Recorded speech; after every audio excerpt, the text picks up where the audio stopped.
Words of Wisdom is brought to you by Essentia Health and TV3 and LB Video Productions.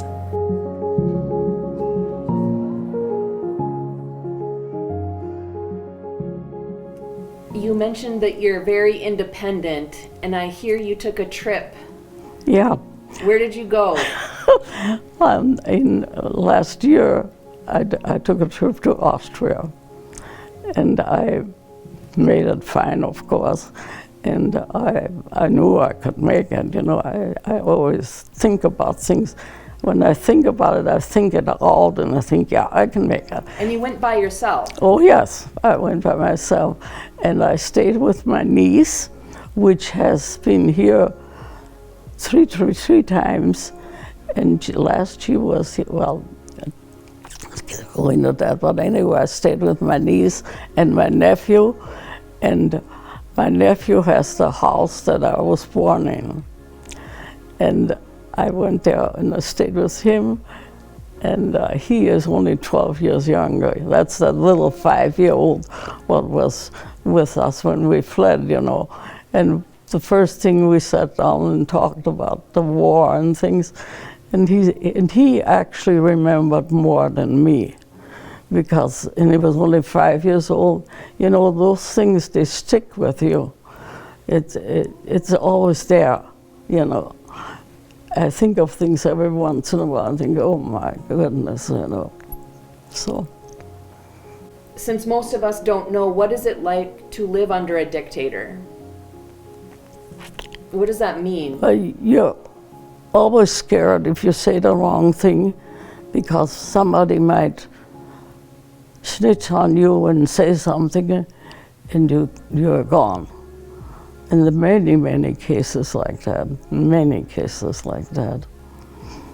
Yeah, I sure would never want to see that here. I love this country.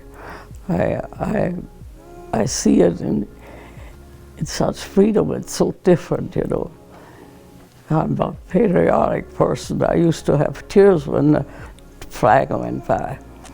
Yeah, and then like being married to 2 husbands who were such, that were both veterans, you know, and it was different. Can you tell a little bit more about your job with the Air Force? Air Force, thank you. What were some of the things you did? Like I said, I wrote, you know, like the pilot and co-pilot and all the orders for where they were going. And at that time, you know, they flew to all over, and of course it was all, I couldn't talk about that, you know. And it was very interesting. I watched the first American plane come in, you know, and my office was just, well, I don't know, 12 feet from there when they were coming in, and it was amazing, and never thinking I would take it there in the same place and come to the States, never thinking of that. But we had dignitaries like Herbert Hoover came, you know, and in you know, Howard there, you know, so yeah, it was interesting, and I got to know the American way of life, and some of my bosses. There was some other officers there, and they invited me to their house in the morning. I remember one of them was from Texas, and they had 3 little kids there, and I came for breakfast, and I just looked. This was breakfast. The table was standing. There was everything to eat that you could imagine. I just marveled. Oh my, I've never seen anything in my life like that. And they were so friendly. I made friends from here, even over there, you know. And that was really outstanding to realize. Well, I had a pretty good idea. My boss, too, was from Texas. He said, "You don't want to go to Minnesota. It's so darn cold up there," he said. So. Can you tell the story about when your husband met your dad? Oh, yeah. My husband, the last time the first and last time, because they were in the Russian zone, you know, and it was very, at that time even the Russians made it tough to get, Vienna was divided in 4 zones, you know, English and France and American and Russia? Russia, yeah. And anyway, so my dad met him finally when I went on the plane. So that's the only time that he met my family. And then you never did you ever get to see your mom again? Oh yeah, my mother. I went home after 19 years, and I had my daughter along, my older daughter, and my little daughter here, the one here, my best friend. Anyway, she went along. They were 10 years apart. So we went over there, and that was the first time I saw my family again, 19 years. But then my sister was here before that.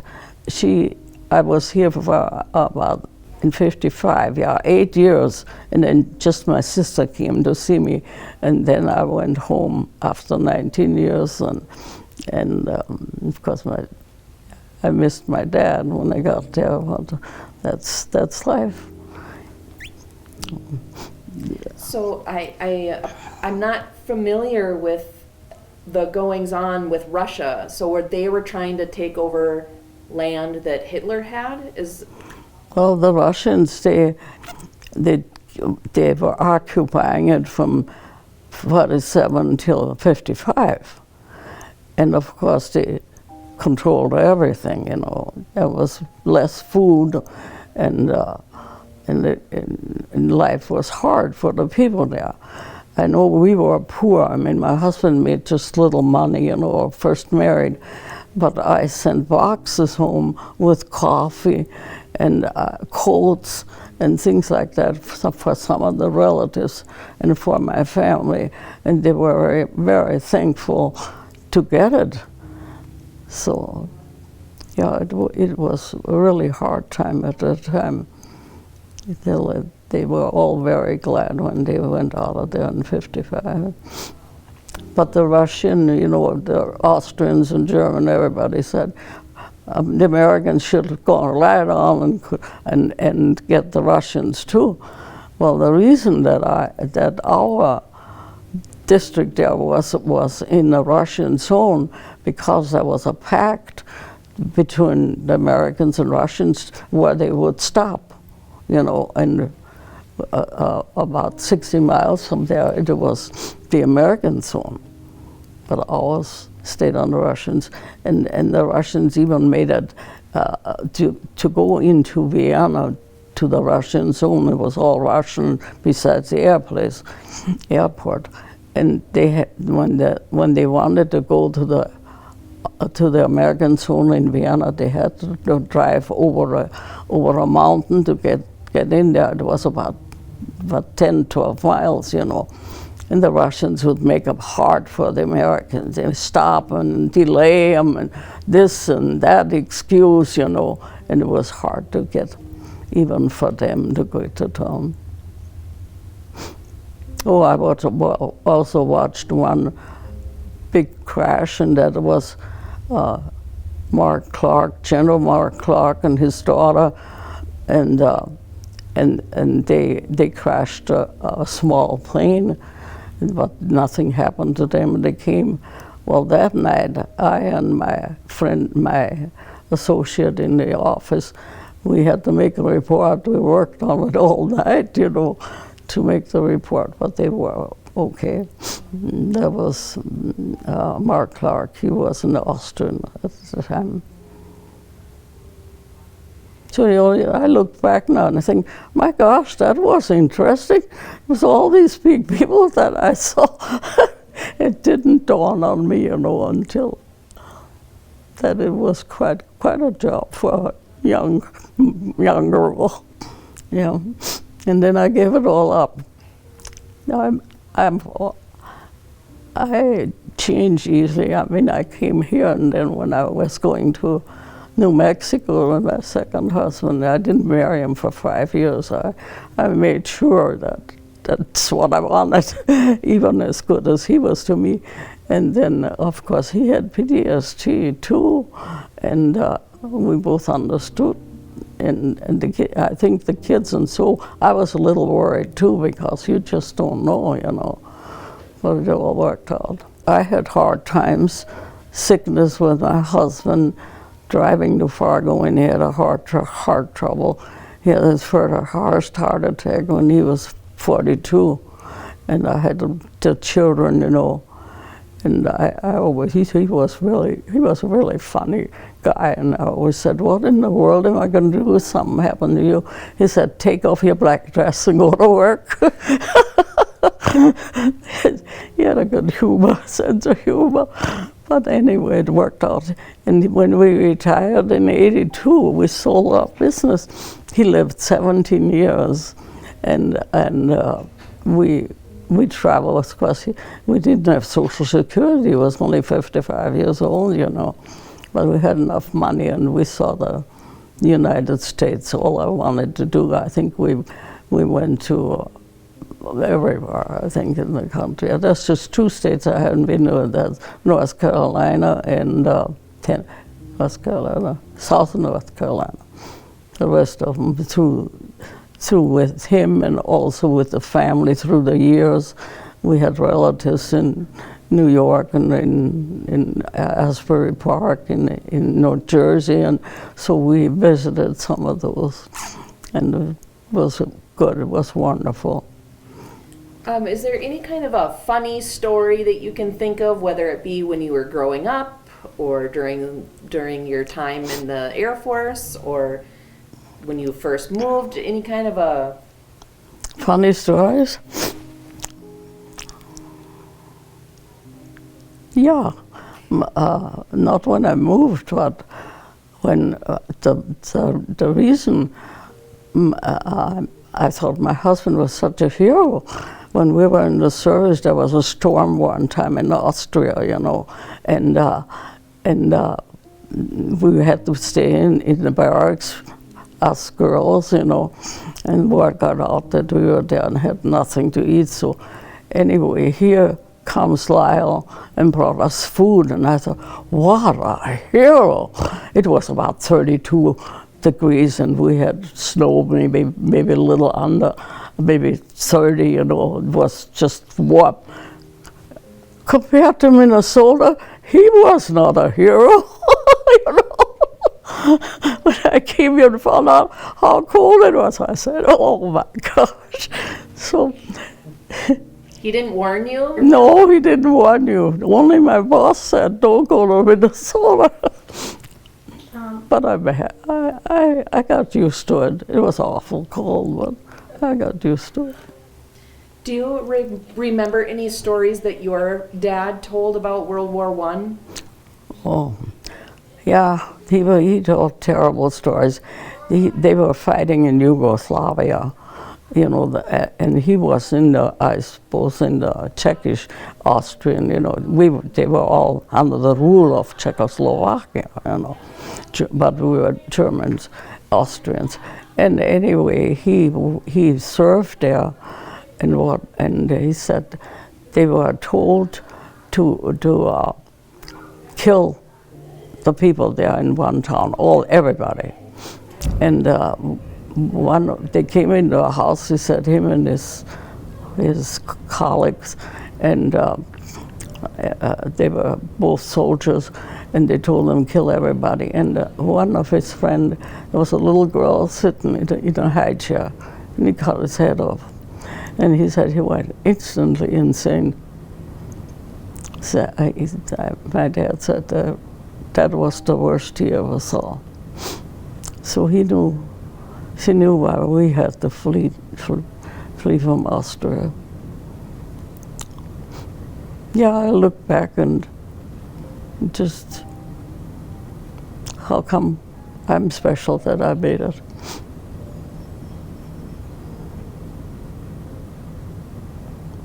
I still go to church. I belong to a circle.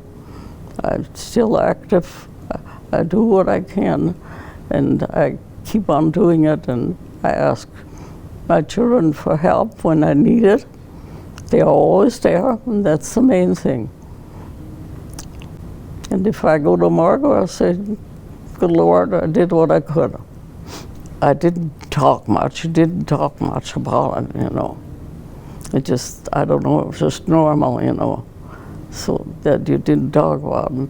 Then my nephew came to New York. He was a horticulture professor for 30 years in the college there. And he came and he spoke English to apple growers reunion in New York. And he said, when I can do it, you can do it. So that's how I started talking about my life, some of it for schools or organizations and stuff like that. There was a speaker in our church here a couple of weeks ago, and he was a Jewish person from Bismarck or North Dakota someplace, and he was telling how he helped Jews to come to the United States. And anyway, that reminded me, you know, the Jewish people, I mean, they disappeared. It just, the next thing you know, they weren't there. We had a camp, a concentration camp about 40, 50 miles from us. We never knew it was there.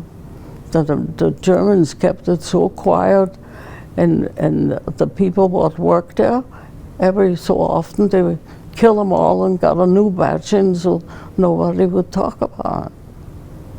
I mean, it's unbelievable what went on in the war. And just 2 months ago in Vienna, they destroyed the Jewish cemetery there. It was on the news here. And I thought, oh my gosh, starting all over.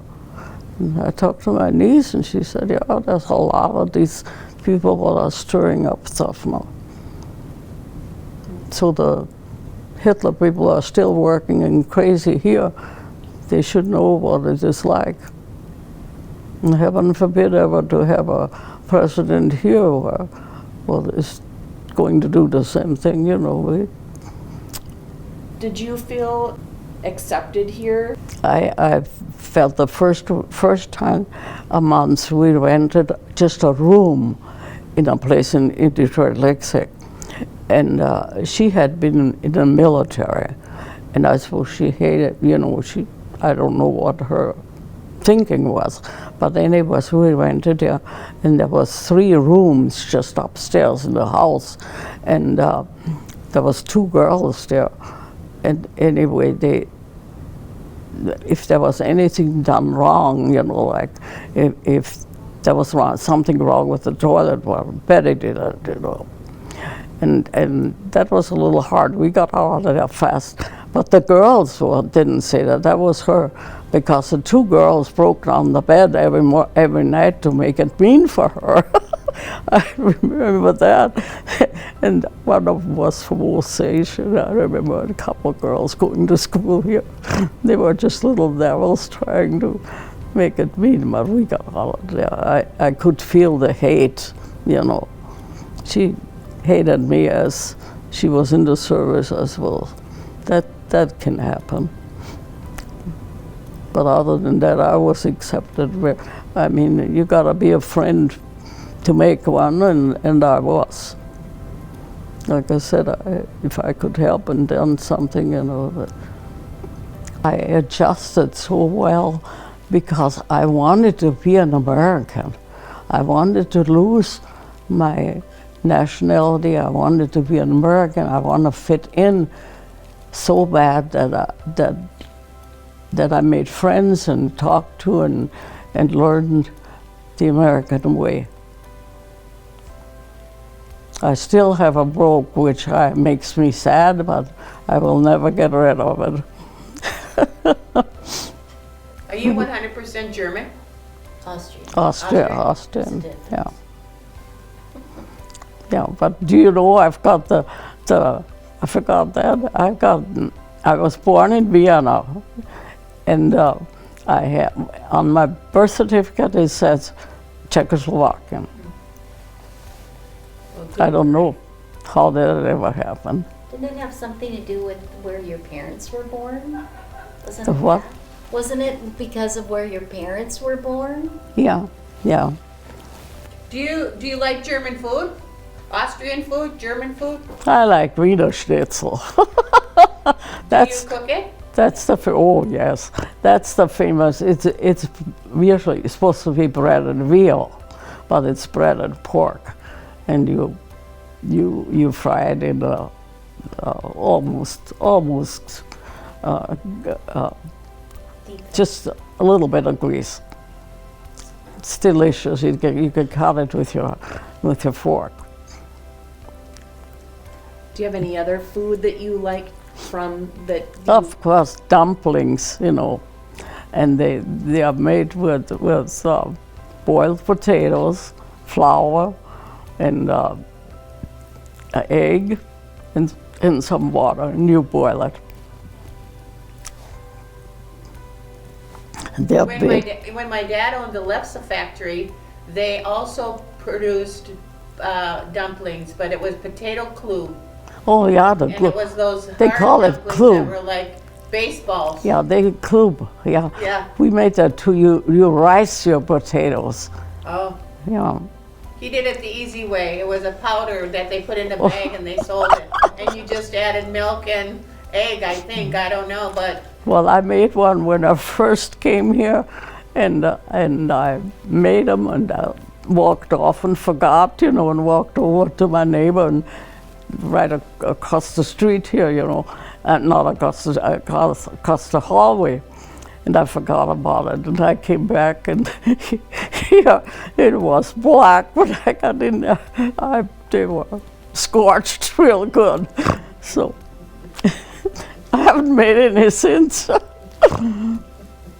you have any favorite recipes that your mother would make? Let's see now, what was it she used to make? Hungarian goulash.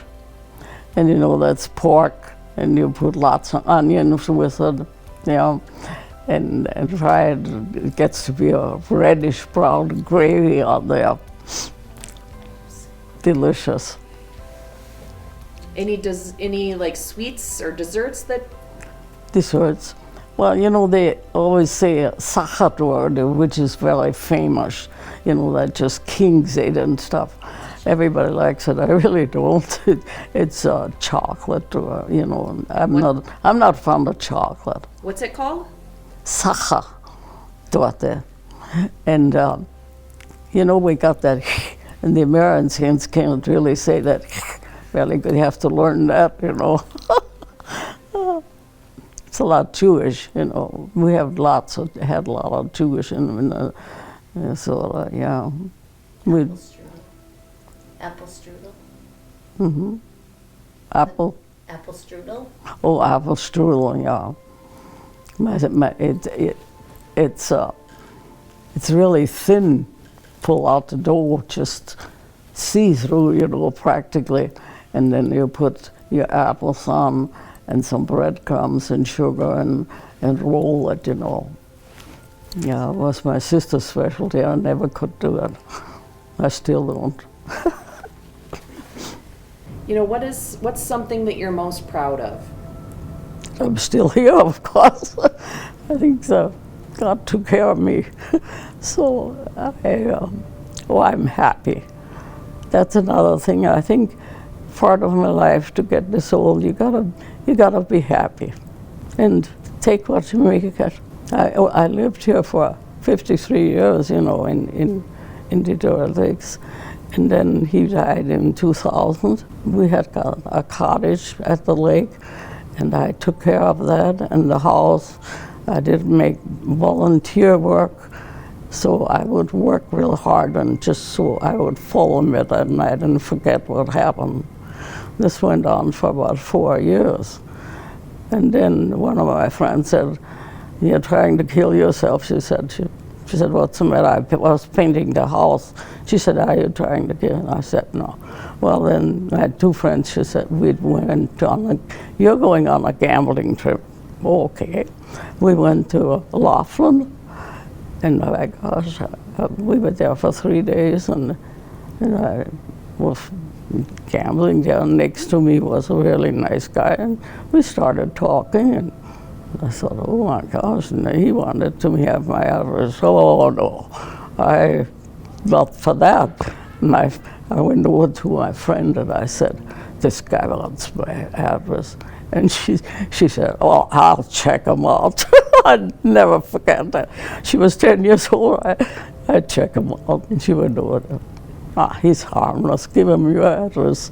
And that started my second marriage. And we got along very well. And he was in the service too. He was 14 years old. We had a lot in common. I had a good life. He loved my family.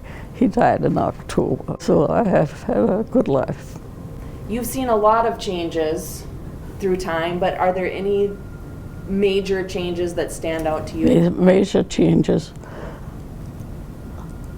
To live the life here, which is freedom. You don't have to be scared. You can live, you're not under a dictator, and whatever you make counts. You're a person, and like I said, I'm very independent. It's all this, no matter how bad it was, it made me the person I am. I've always helped people. I'm here happy now. It was hard to come here. I've only been here a year and a half. But to make the changes, you just accept life for what it is. That's it. Those are good words of wisdom. Yeah. Can you give us any other words of wisdom that you would have? Some advice to people? Just love each other. And since I come here, it's quite an experience, you know. I mean, I was just family and things. I have had a lot of friends. I still do, you know. And I don't know, some of them think that I'm an inspiration here because I do everything and keep on going. But it takes a willpower to do it. And like I said, be happy. Enjoy life what you can. And my children are helped, my family. I have a big family, and I love them all. And they come and see me, and that's life. Then it's so. I went to a baseball game Saturday for my great-great-great-granddaughter. The only sad thing in my life I experienced really was when my dad died. 8 years, I never saw him again. And I haven't got it on, but usually have a silver ring that he gave me with St. Stephen's Cathedral on there. I really treasure that. See, there you go back again. Accept the life. Make the best of it. That's my answer. And I do it here. I make the best of it when I can. You still speak fluent German? Oh, yeah. Yeah. I say the two Lord's Prayer in English and German every night. Oh, well, could you do that? Sure. Vater unser, der du bist im Himmel, geheiligt werde dein Name, zu komme ans dein Reich, dein Wille geschehe wie im Himmel als auch auf Erden. Gib uns heute unser tägliches Brot und vergib uns unsere Schulden, wie ewig. Amen. Essentia Health, our presenting sponsor, is proud to bring you Words of Wisdom.